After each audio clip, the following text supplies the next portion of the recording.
24 anos que parece uma menina, mas que tem um histórico que parece que poderíamos dizer que você tem 100 anos. Como vai você? Eu tô bem. Bem ansiosa também, mas eu tô bem.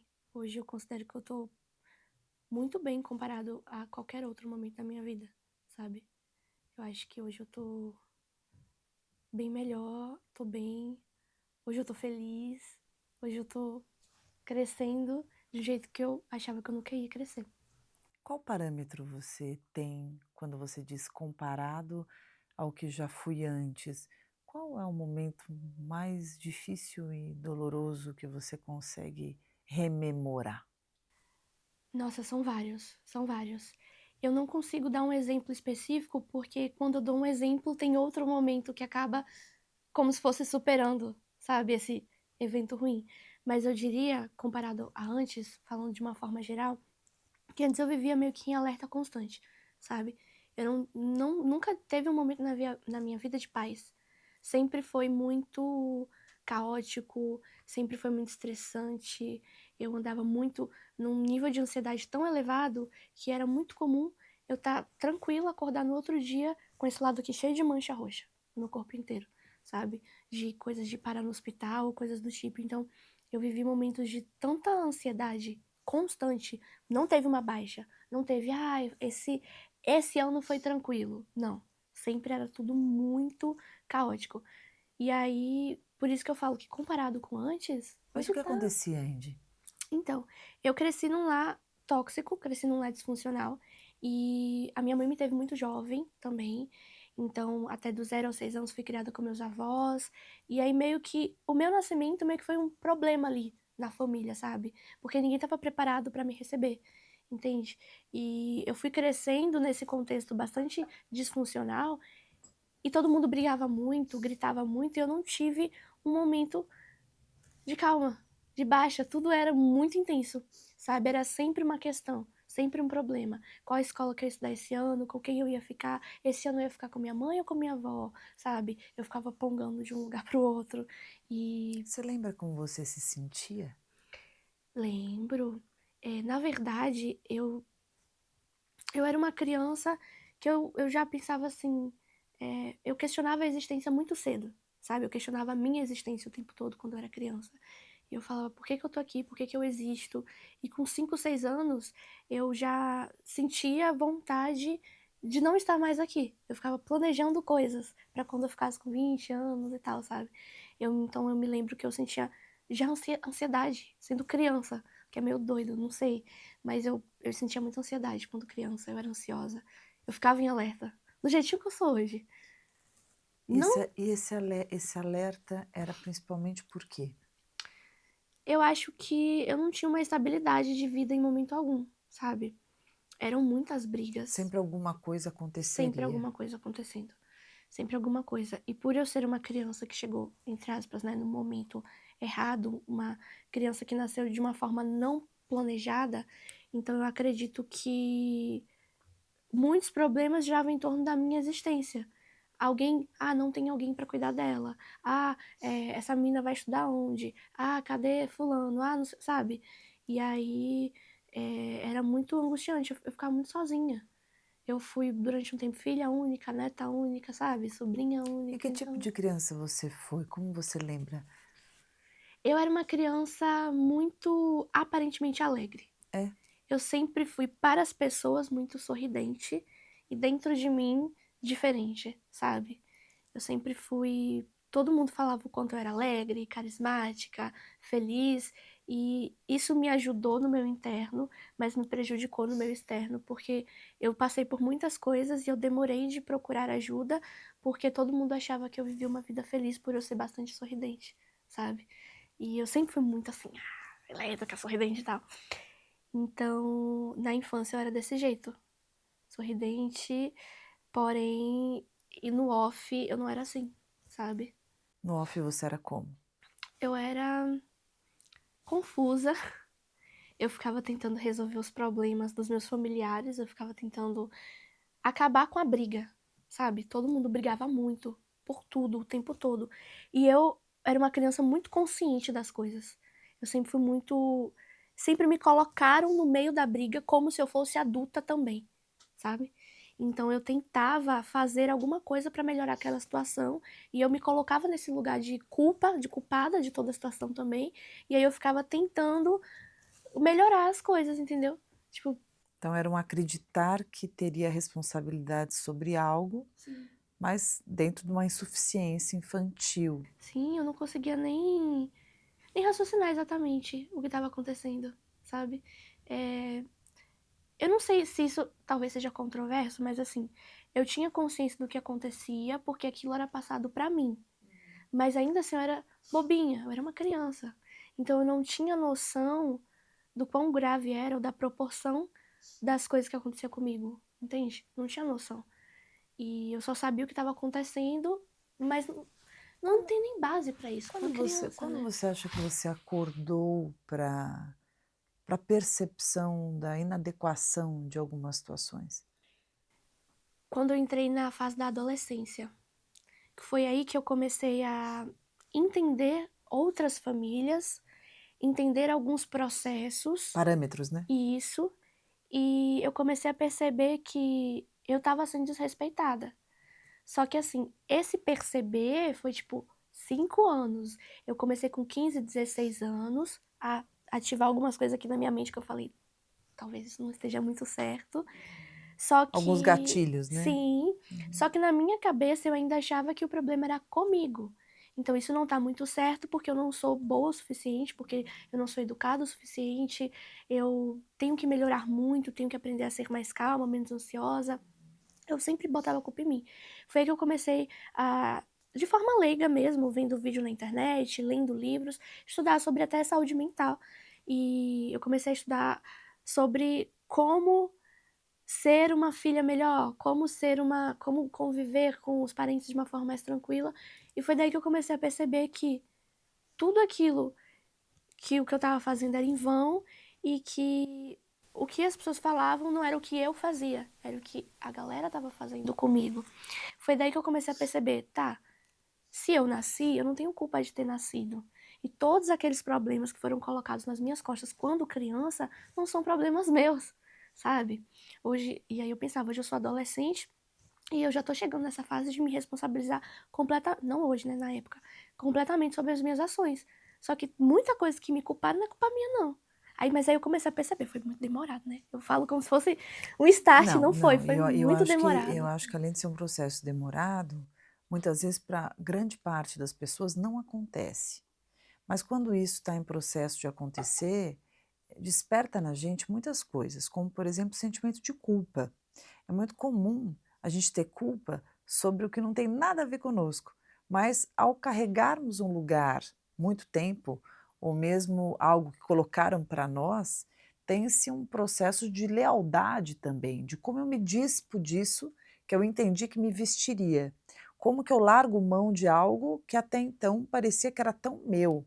Quando a gente chega ao mundo, nós não sabemos quem somos e nem por que estamos. Os nossos cuidadores e as pessoas ao nosso entorno que vão validando, reforçando e nos contando quem somos, o que podemos, o que não podemos e qual é o pedaço nosso dessa história.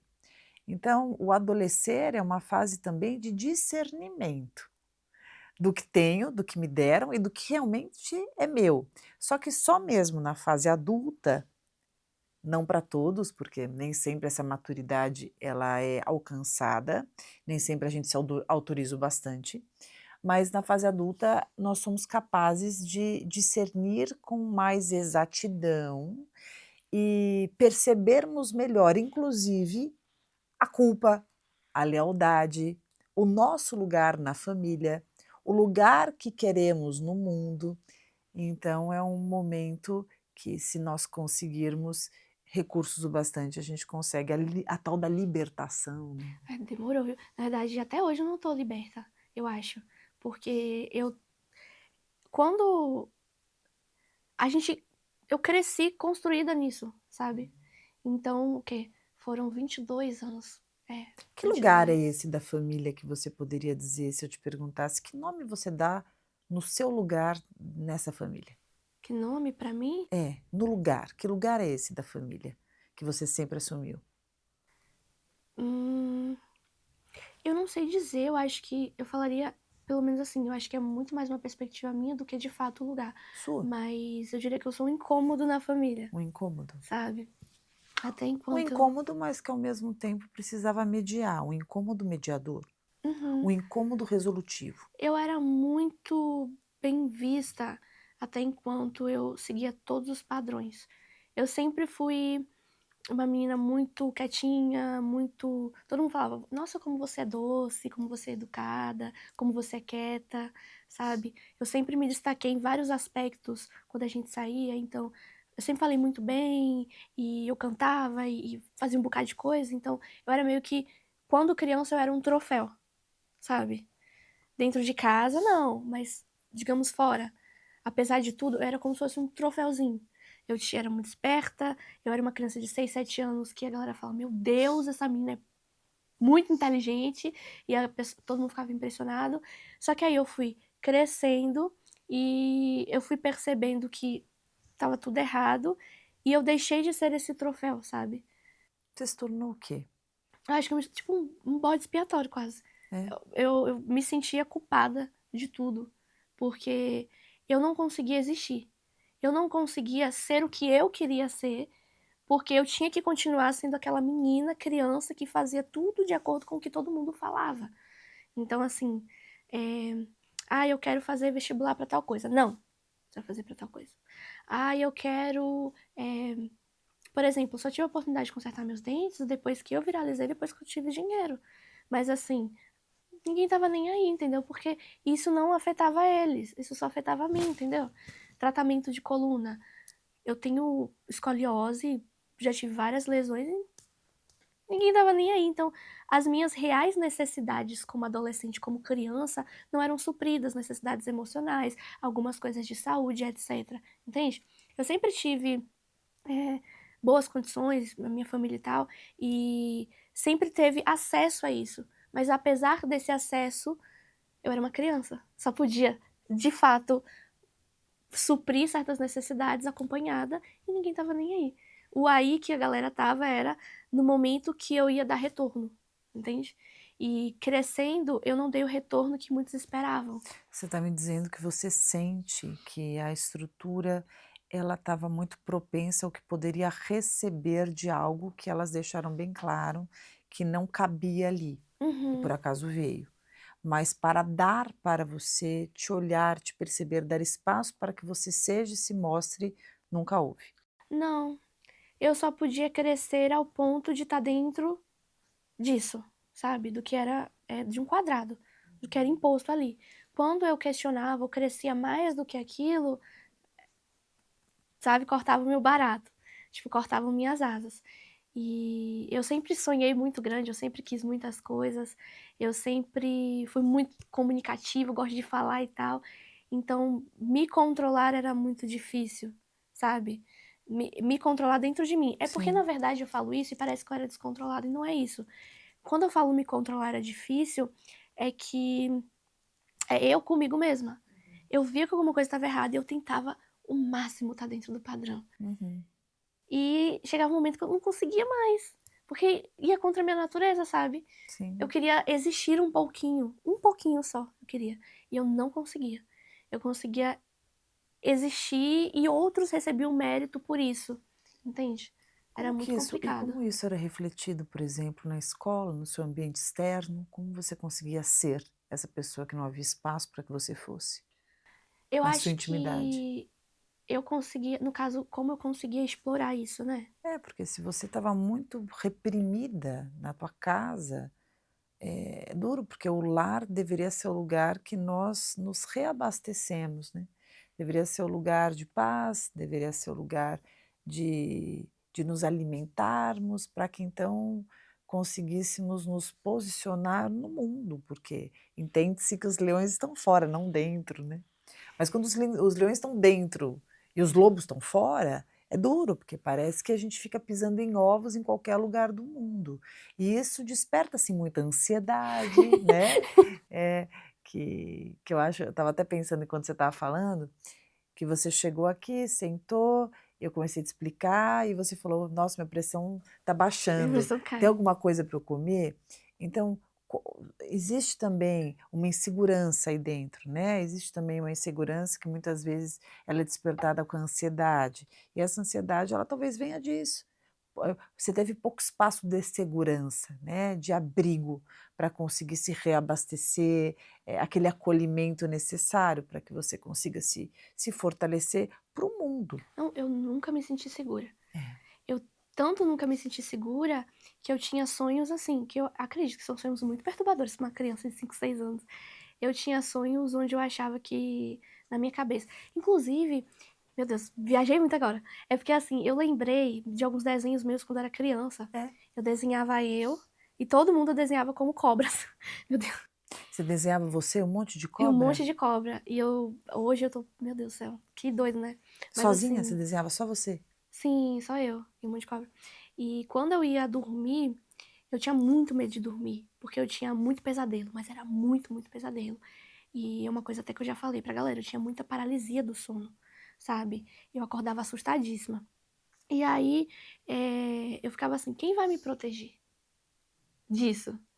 Eu não eu me lembro claramente, eu fazendo durante vários momentos da minha infância, eu perguntava: "Quem vai me proteger?". Quando eu tinha medo de dormir, né, que eu deitava, e aí, durante Quem eu muito chamo, né? quem eu chamo? Durante algum tempo eu dormia na sala, né, com meus avós.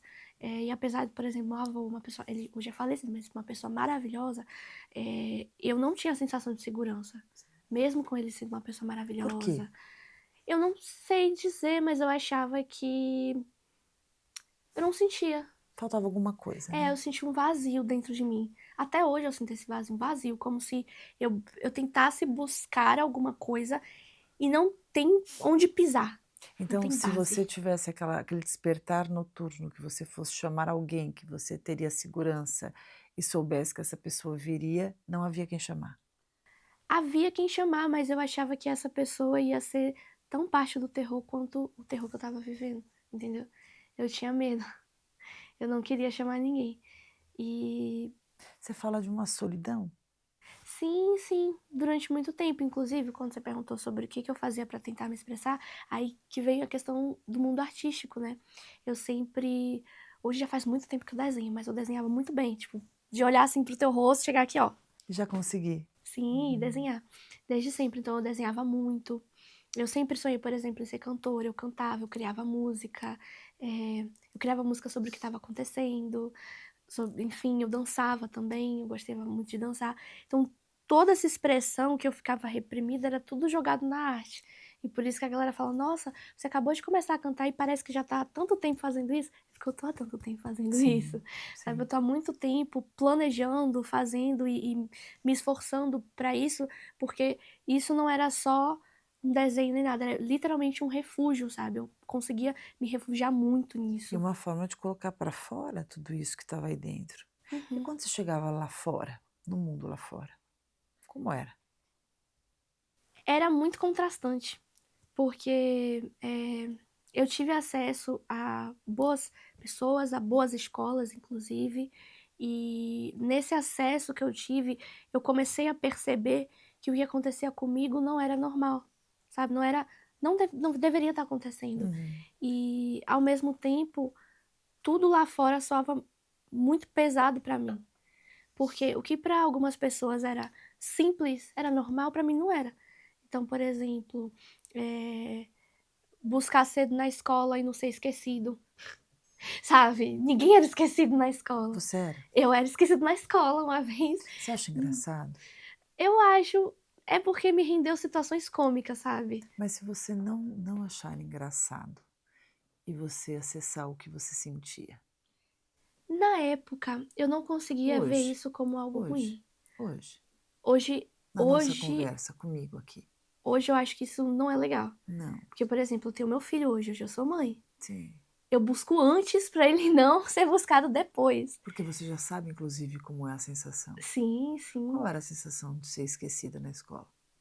Era a sensação de que todo mundo, eh tinha suporte e eu não, sabe, Hum, era a sensação de que eu fui largada, que eu estava sendo largada, que assim, Isso me criava acontecia do jeito que dava. isso acontecia várias vezes? Várias vezes. Várias vezes. Várias vezes. E quando não era um esquecimento, era um atraso proposital, porque estava Sim. fazendo outra coisa, entendeu. Hum. Então, já fui buscada eu estudei por um tempo no período de manhã, estudei por um tempo no período da tarde, saí da escola 22h, pra você ter noção. Então, não era muito legal não. Não. Mas na época eu não Muito conseguia. dolorido, inclusive. Hoje sim, depois que eu paro pra pensar e falo: "Caramba, por quê, né?". Mas na época eu levava isso numa boa, assim. Eu ficava: "Ah, pelo menos vai dar tempo de eu resenhar com o porteiro, com a galera que fica aqui também", Mas, enfim. Indy, você sabe que nós, quando nós somos crianças, nós não temos esses parâmetros. E quando a gente está vivendo no caos, a gente vai buscando recursos caóticos também, porque a gente não tem parâmetro, porque a gente se acostuma com aquela realidade. E aí dentro daquilo que a gente está vivendo, que é completamente disfuncional, a gente vai encontrando jeitinhos de sobrevivência, né. Eu encontrei vários jeitinhos. É, sim. Mas, hoje eu percebo que não foi hoje eu realmente percebo isso, porque isso dava um bug na minha cabeça, porque, eu vou dar um exemplo. Como eu falei, eu sempre fui muito, sabe, assim, pra cima, e mesmo diante de algumas situações ruins, eu estava saltitando por aí. Depois, tipo, semanas depois, ou meses, ou anos depois, que eu começava a sentir os impactos daquilo. E até hoje, quando eu tô passando por uma situação, eu tenho dificuldade de entender a situação, sabe. Eu demoro um pouco pra entender a situação. E como você falou agora, na época, eu não via isso, um esquecimento, eu pensava: "Ah, aconteceu tal coisa", eu sempre botava alguma coisa pra justificar. Porque Sim. pode acontecer. O problema não é o exatamente se pode ou não acontecer, é a quantidade de vezes que aconteceu o E a tanto somatória de tudo. isso, e o tanto de momentos onde um esquecimento na escola, um esquecimento daquilo, uma falta daquilo. Uma vez eu quase faltei perdi de ano por falta, sabe. Então a questão é a quantidade, e aconteceram tantas vezes, que quando eu entrei nessa fase da adolescência, ela mas não entrando, né, com 16, 17, que eu olhei pra essa situação, eu falei: "Eu acho que isso não é normal". Aí que começou a contrastar, sabe, com todo mundo, porque eu comecei a questionar: "Ó, por que que fulano faz isso aqui em casa não é assim?". Você levava esses questionamentos para casa? Sim, eu levava não a tom de culpar ou de nem nada, eu achava que eu era a culpada por isso, e eu levava de forma tão aberta e clara justo para que eu pudesse melhorar, entende? Porque eu achava que se isso tá acontecendo, é porque a culpa é minha, eu devo ter feito alguma coisa errada, sabe? Então eu tenho que melhorar, e eu levava esse E questionamento. como isso refletia nas amizades, por exemplo? Eu tinha muita dificuldade, né, de ter amizade duradoura. Eu tive bastante amizade de pessoas incríveis, Porque mas você é comunicativa. mas, depois que eu parei de morar com meus avós e fui morar com meus pais, né, minha mãe e meu pai, eles eram praticamente nômades. Quando eu começava, por exemplo, ó, espera aí que eu vou contar. Hum, eu acho que eu estudei em 6 ou 7 colégios diferentes, Em quanto tempo? durante a minha vida de escolar.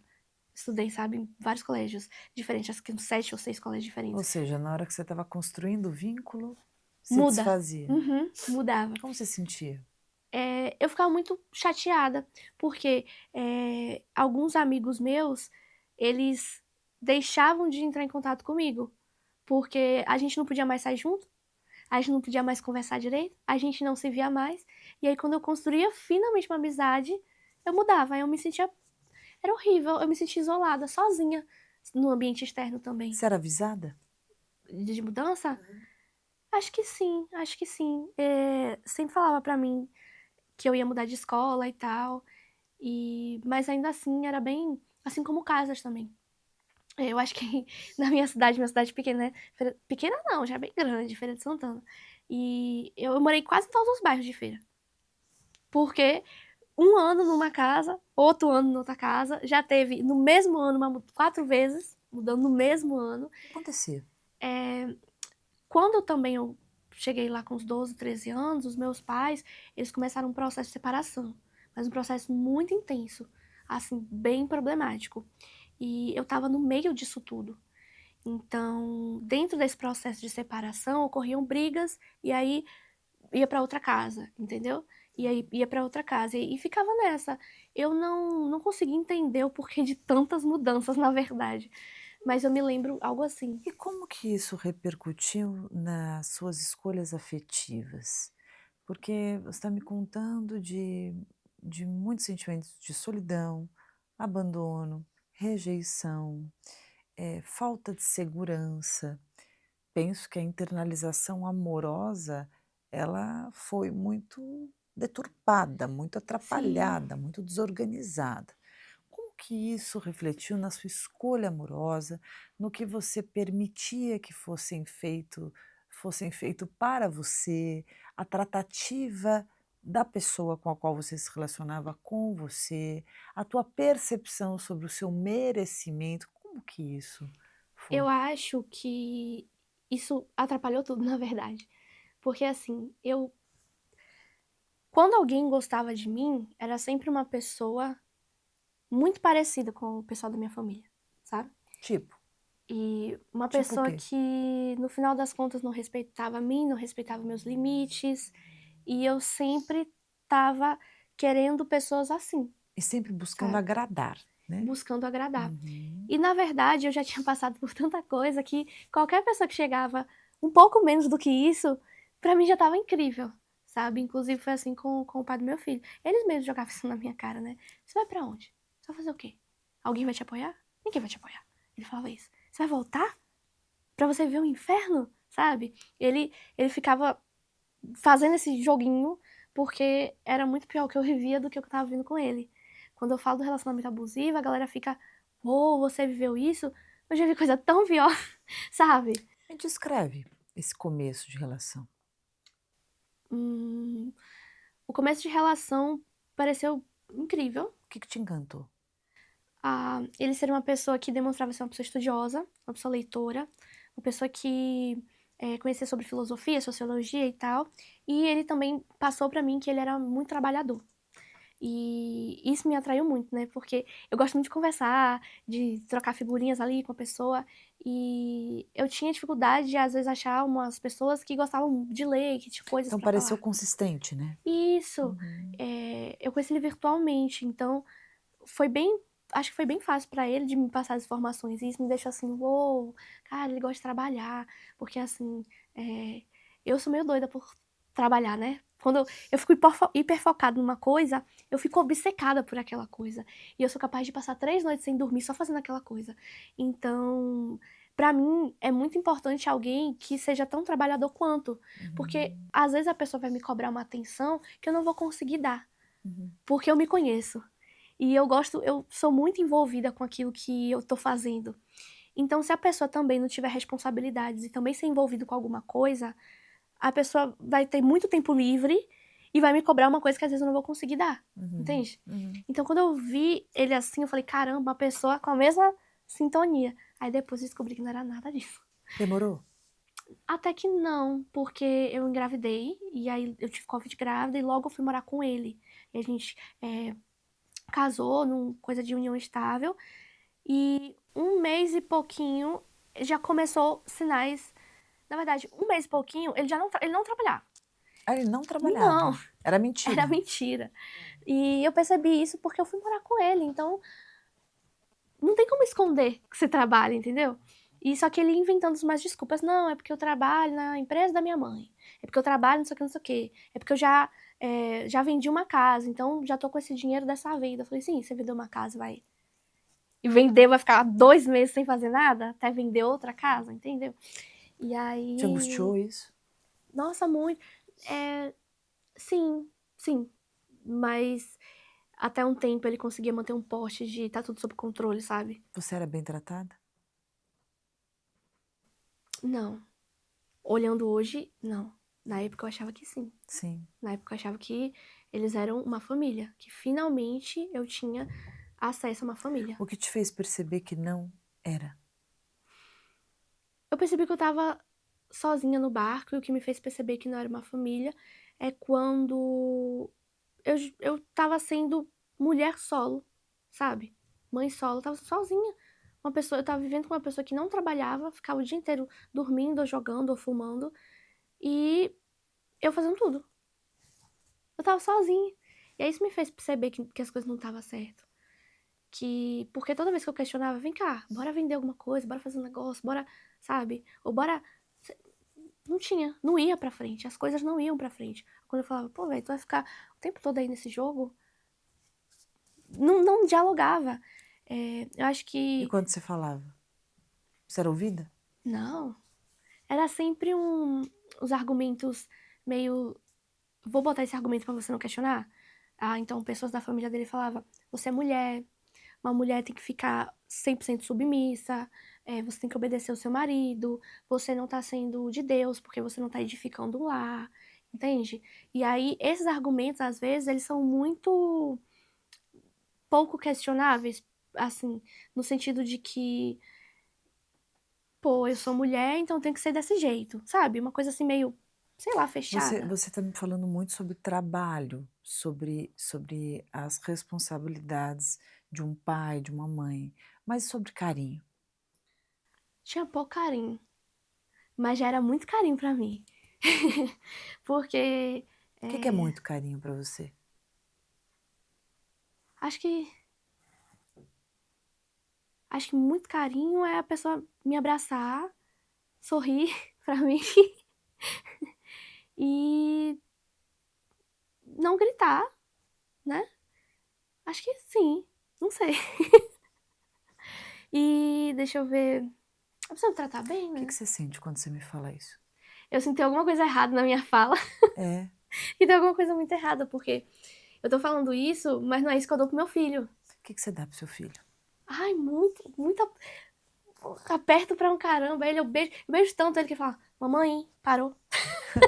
Sim. Eu beijo ele, eu abraço ele, e Então ele é o amorzinho da minha vida. então pensando isso, talvez você consiga imaginar o que seria um carinho suficiente, um carinho saudável, o que Mas eu não seria acho o que eu preciso de tudo isso. não, Não, não, não. não, porque eu não sei não. Acho que é meio estranho falar isso, de verdade, sabe. Porque hoje eu tenho até sensibilidade ao toque. Quando alguém me toca, eu fico muito incomodada. Quando as pessoas me tocam ou me abraçam, eu gosto de abraços. Só que o abraço me incomoda. E eu gosto, mas me incomoda. É estranho, eu Você sei. entende isso? Como assim? Você entende o que você me falou? Você está me falando uma É controverso, leitura, né? mas você entende o que você está me falando? Senão eu te explico. Não entendo. Então eu vou te explicar. Você está me contando sobre ter recebido pouco. Em muitos momentos, não ter recebido nada. De em fases de extrema vulnerabilidade na sua infância, você ter aquela cena clássica de acordar à noite e naturalmente vem na cabeça um nome, que é quem a gente tem segurança, que a gente sabe que vai nos salvar. E você não tinha a sensação que ninguém estaria àquela altura, muito embora tivesse seu avô, por exemplo, que era carinhoso, mas faltava algo, algo que despertava um vazio aqui dentro.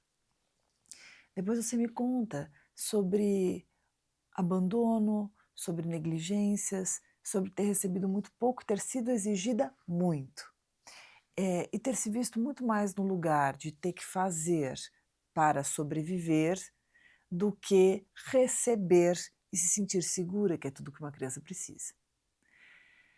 Depois, no seu relacionamento, você conta que ele dava pouco, mas que já era muito, porque os seus parâmetros eles eram todos disfuncionais. E quando eu falo para você o que seria o suficiente, você fala: "Ai, não sei", porque até, né, eu sei o que eu dou para meu filho, que eu dou muito, mas quando fazem para mim um pouco mais, eu tenho sensibilidade ao toque, eu sei que é bom, mas ao mesmo tempo é difícil para mim receber, e aí você diz que é controverso. É porque eu fico pensando assim, que se alguém tá me dando carinho, tem alguma coisa errada com a pessoa. E não é normal, eu fico realmente achando muito Então, eu vou te estranho. contar uma coisa. Se você chegar vamos pensar num lugar em que a gente tenha pensar em algum no país, né, na África, por exemplo, você chega lá, você vai ver aquelas pessoas, aquelas crianças magrinhas, e ao olhá-las, você vai ter vontade de fazer o quê? Você vai ter vontade de ajudar, de dar comida, você tem vontade, meu Deus, eu tenho vontade de dar muita comida para essa criança e tal. Só que se você der muita comida para ela, o que que vai acontecer? Ela vai vomitar, ela pode morrer. Porque o estômago dela já está atrofiado, o corpinho dela está tão adoecido, está tão escasso, está tão desértico que não dá para fazer isso. O teu coraçãozinho, ele também. Ele já precisou, ele quis, só que durante todo esse tempo ele se machucou, ele se atrofiou, ele se blindou, ele se protegeu e ele aprendeu a sobreviver com muito pouco. Muito embora a mente te diga que quer e precisa, a estrutura não aguenta. Então, se vem alguém hoje te dá muito e te abraça, você vai até se afastar da pessoa. Por quê? Porque por mais que seja gostoso, que legal, ai, que aflição, eu não quero, não é assim também. Porque a estrutura emocional, ela não está acostumada a Pra receber. mim, a pessoa tá me enganando quando a pessoa faz Claro, isso. claro. Tá enganando, é demais, dá aflição, não quero. Então a gente tem 2 desafios grandes, Andy, 2. Você ter clareza e normalização de parâmetros suficientes, afetivos para você. E 2, aprender a receber. A gente cobra muito na vida, né? Mas aprender a receber, porque não é só sobre o que vem de fora, é sobre o que você permite que chegue aí dentro. Porque você não vai pensar que todos esses anos recebendo muito pouco, você consegue receber o muito que seria suficiente hoje. Então a sensibilidade à aflição é pelo costume, é pelo condicionamento interno que você tem. É louco, É mas a muito gente doido. aprende na vida a receber pouco e a gente se acostuma com isso. E a gente precisa se policiar para novamente se reeducar para receber o suficiente, o bastante, aquilo que a gente precisa. É muito doido, porque eu tô me reconstruindo, sabe? É Sim, como se eu estivesse me construindo do zero de sim, novo. sim. E eu acho que quando eu fiquei sozinha com meu filho, que eu cheguei meio que no fundo do poço, eu parei, não completamente, mas eu parei muito de tentar me encaixar no parâmetro de alguém, na régua de alguém, Sim. entende? Porque parecia que para eu existir, alguém precisava aprovar a minha existência. E aí eu tá sem nada, sem ninguém, com uma criança. E eu já tava, Ele foi embora? Você sabe? separou? Sim, ele foi embora. Não foi uma separação no papel, ele foi embora. Por quê? Porque eu comecei a questionar tudo, sabe? Não estava dando certo, ele não queria fazer nada, ele não me tratava bem, a família queria me obrigar a fazer coisas que não era da minha alçada, que eu não podia. Quem estava basicamente sustentando a casa já era eu, já era mãe solo estando casada. Então, a gente acabava brigando muito, porque eu não estava aguentando mais, eu já tinha percebido que não era E você correto. se viu reproduzindo um pouco um cenário do passado, de brigas, Sim, de sim, sim, sim, estresse, sim. que foi o que você viveu lá atrás, que te machucou Uhum. tanto. E não é isso que eu quero, né, pro meu filho. Tanto que depois que houve essa separação, o Dante, ele evoluiu muito, muito, muito mesmo. Hoje eu sinto que ele dorme tão tranquilo, sabe, Dante, assim, ele quase não tem pesadelo, ele é tão corajoso, meu filho. Ele é?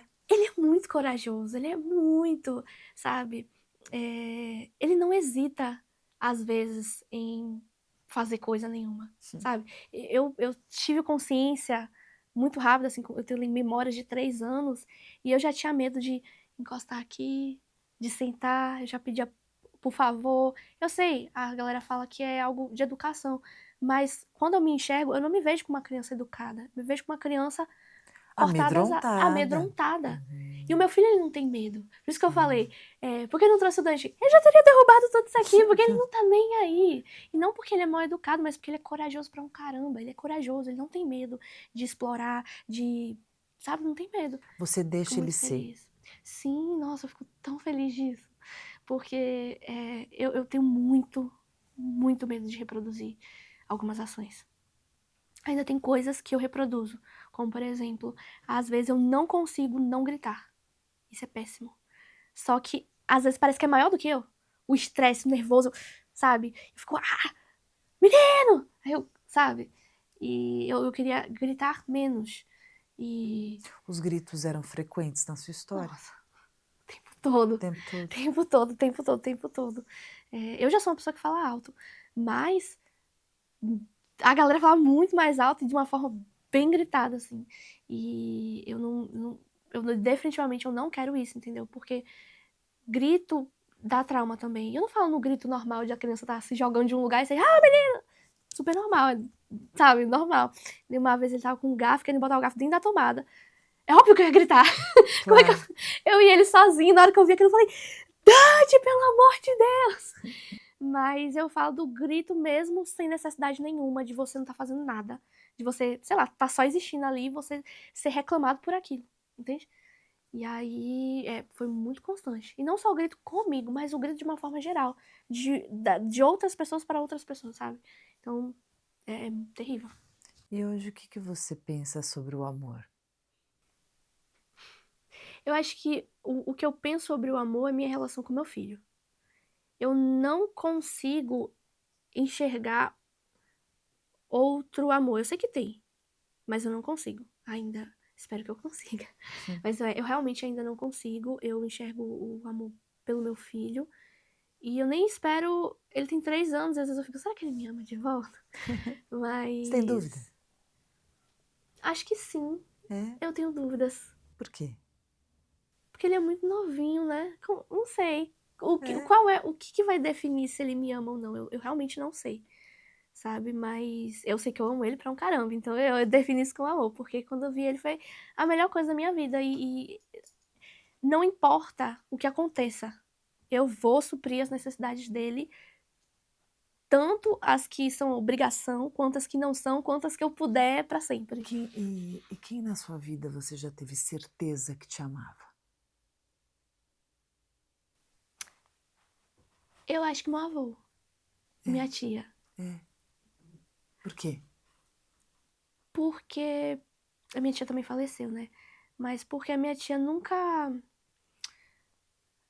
teve obrigação de fato com nada e ela sempre estava por perto, sabe?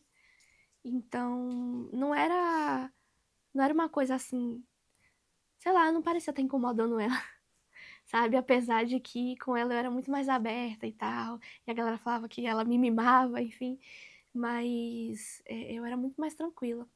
E eu acho que meu avô me amava porque, apesar de tudo, ele sempre tentava dar um jeitinho com as coisas quando era comigo, entendeu? Então, eu acho que ele me amava. Você viu que amor para você tem a ver com o espaço que alguém te dá para você ser quem você é? Sentir-se confortável na presença do outro que se faz presente e quer e valida a sua presença. Nossa, sim. Sim, sim. Acho que, acho que hoje é a mesma coisa que eu faço com Dante talvez seja o que eu acho que seja o amor, sabe?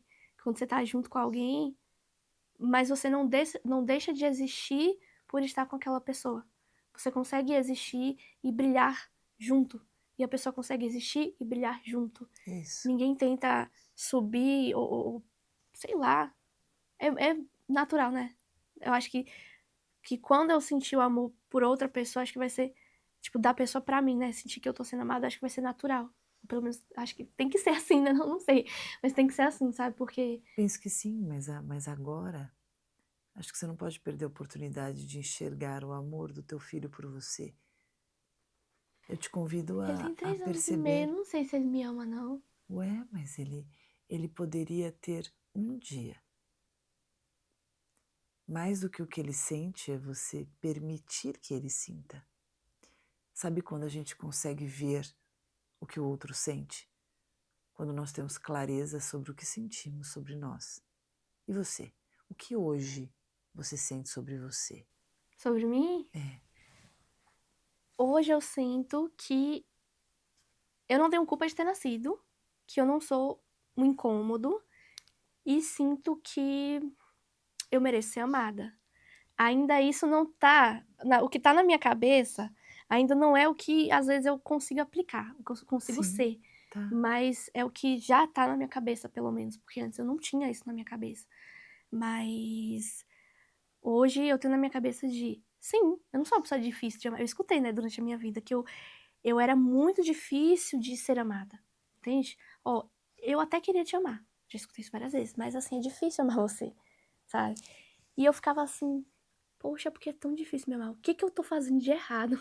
Que tão dizendo que é difícil me amar, tipo, não precisa falar isso, a gente se sente um criminoso até, né, não? Eu me senti uma criminosa, eu falo, meu Deus do céu, o que foi que eu fiz, sabe? E aí foi, inclusive, quando você perguntou, né, dos sinais que me levaram a perceber que tinha alguma coisa errada, esse é um dos sinais, porque eu comecei a falar, será que eu sou tão ruim assim, sabe? Acho que eu via tantos adolescentes, tantas outras pessoas, de amigos, que barbarizavam com os pais, mentia que tava não sei o que, sabe? Assim, coisa de adolescente. Eu nunca fiz 0,00001% disso, apesar de ter engravidado cedo. Eu, de fato, eu nunca fui pra festa, eu nunca saí, eu não saí sem permissão, eu cumpria com todas as regras, com todas as ordens, tudo bonitinho, e isso ainda não era suficiente. Esse é o ponto que eu gostaria que você tivesse clareza hoje. A gente não precisa fazer grandes entregas para ser amado. A gente não tem que apresentar recibo para justificar o amor do outro ou para acreditar que vale a pena nos amar. Eu não preciso ser perfeita para você gostar de mim. Amor é algo gratuito. Amor é conexão. Amor não tem justificativa. O amor acontece. Tem gente que fala que amor é sorte. Eu acho que amor é um misto de escolha, disponibilidade, encontro incompreensível, inenarrável e elo, vínculo, conexão. Teu filho não tem que ser perfeito. Aliás, ele não é. Mas você o ama profundamente. Você não tem que ser perfeita. Você pode ter, inclusive, as suas sombras para alguém te amar.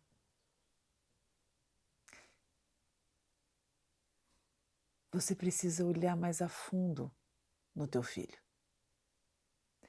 Mas enquanto você o olhar, é importante que você também se revisite, para que você possa perceber que em todas as suas peculiaridades, particularidades, inclusive nas suas imperfeições, isso te faz você única, inteira.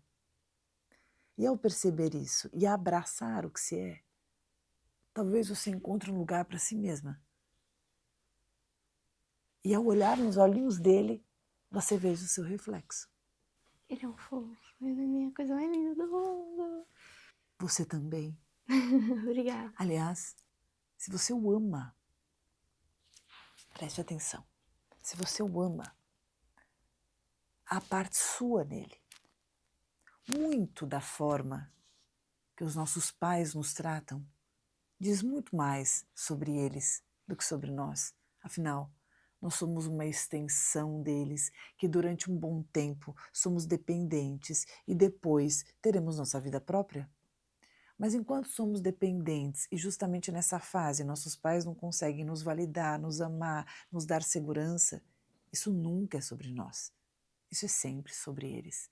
Portanto, seu amor para o teu filho hoje, que ele tem só, como você diz, só 3 aninhos, é extensão sua. E se você o ama dessa forma, e se você o vê dessa maneira, isso diz muito sobre o amor que você tem sobre si. Mas talvez você ainda não tenha descoberto, você não tenha se dado conta disso.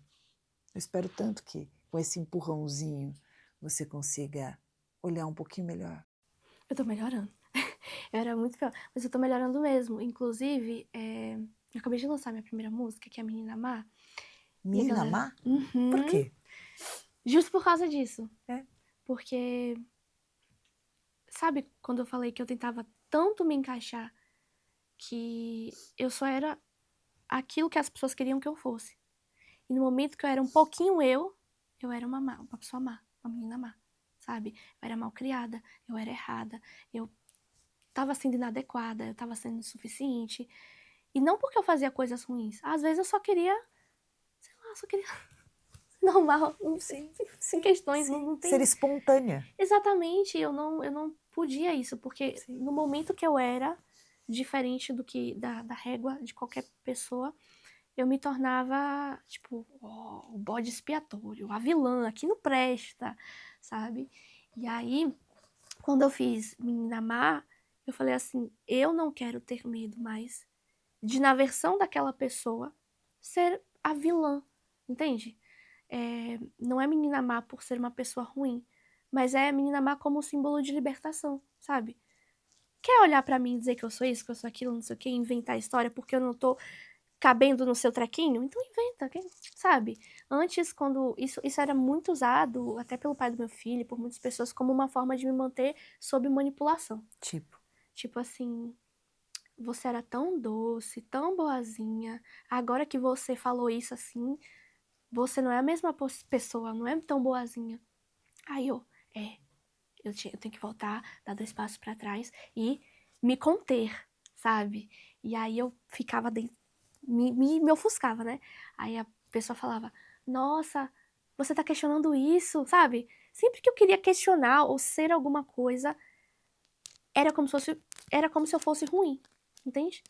E eu tinha medo. Então eu acabava obedecendo. Eu acabava voltando porque eu não queria ser ruim.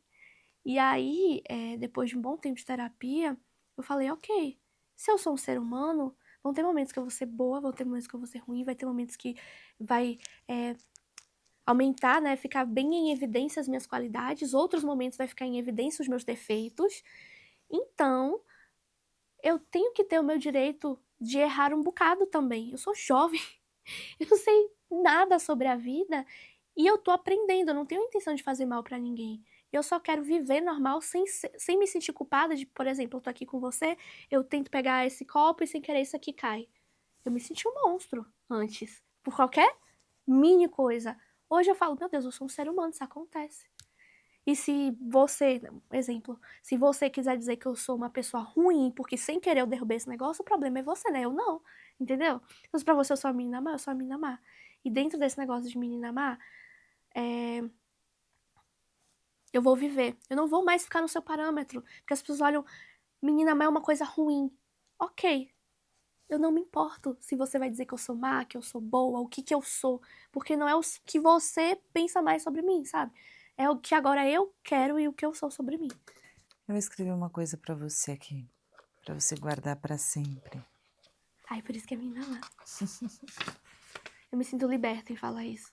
Que bom, Sabe, essa que questão, porque bom. há muita gente acha que eu botei essa. Ela tá dizendo que eu fiz pacto até. Claro. Porque, sabe? E é muito sobre isso, né? Quando viralizei na internet, eu tava desnutrida, usando roupa de criança, sempre muito fofinha, muito, sabe? E aí, nesse lançamento, eu tô contando a minha história, mas eu trouxe a minha infância como se fosse uma história de terror. E porque eu trouxe dessa forma, a galera fala, ela mudou, ela não é boa, ela não é assim. Eu falei, olha como as pessoas, às vezes, nos enxergam de uma forma e quer que a gente permaneça dentro disso aqui, entendeu? E se a gente foge disso aqui, a gente é ruim. Então, tipo, é como se tudo, sabe, fizesse sentido agora. Por eu não ser mais aquela menina magrinha que usa roupa de criança, por eu estar aqui hoje me posicionando, falando de forma muito mais profunda e ativa, as pessoas olham pra mim com um olhar de, nossa, olha como ela tá. Subiu pra cabeça. Sendo que a gente não tá fazendo nada demais, sabe? Mas ela é tão morna que parece que eu tô fazendo algo demais. Descobrir que não é agradando os outros, sendo perfeita ou boazinha, que você será amada se sentirá segura, é libertador. Poder existir é exatamente isso. É poder ser o que se é, dizer o que sente e fazer o que quer, obviamente, com bom senso e princípios. Porém, ao dizer o que quer, suas verdades internas e fazer o que dá vontade, muitas vezes incomodará muita gente.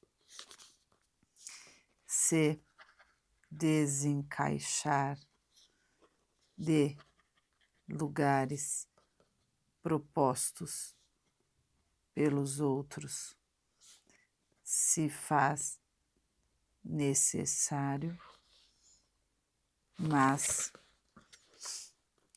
perturbará pessoas. E sim, você será vista como má, uma menina má.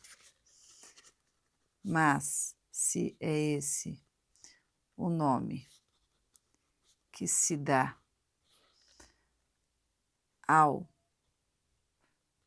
se permitir a existência, que apelidem como quiser, desde que você possa se perceber, sentir-se bem, leve, segura,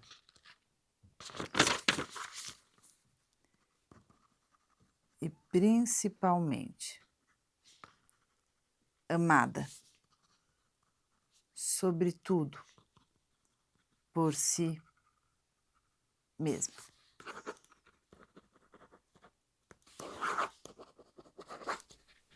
Essa natural linda.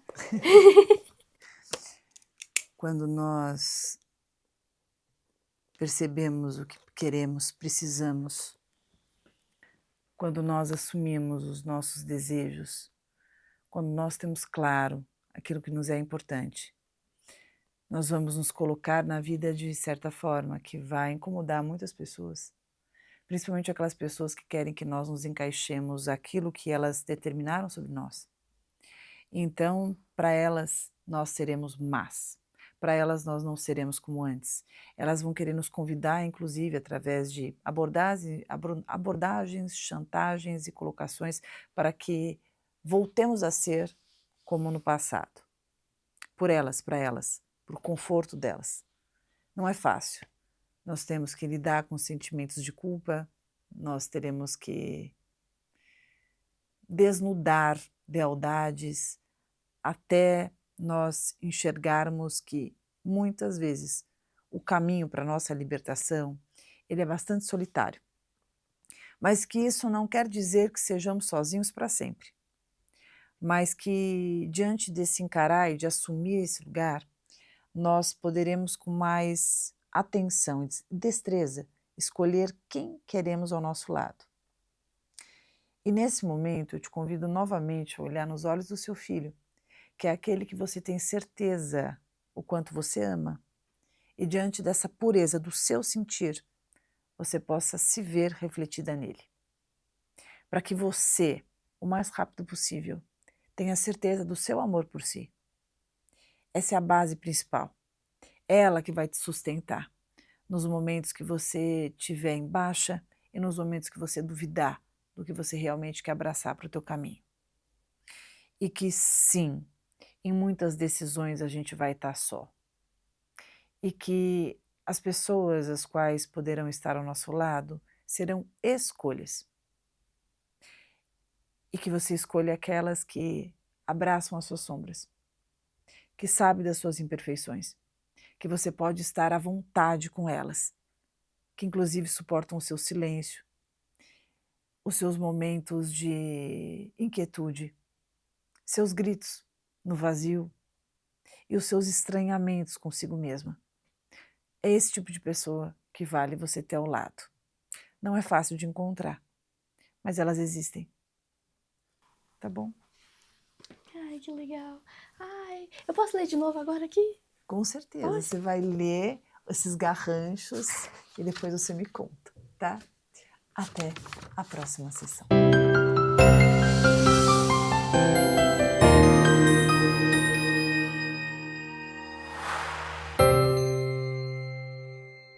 Deu vontade de fazer terapia, né? Então baixe agora mesmo o PCAP, meu aplicativo de atendimento psicológico, para você fazer a sua sessão de terapia a qualquer hora, de qualquer lugar. Temos milhares de psicólogos qualificados na abordagem do jeitinho que você quiser, prontos para te atender.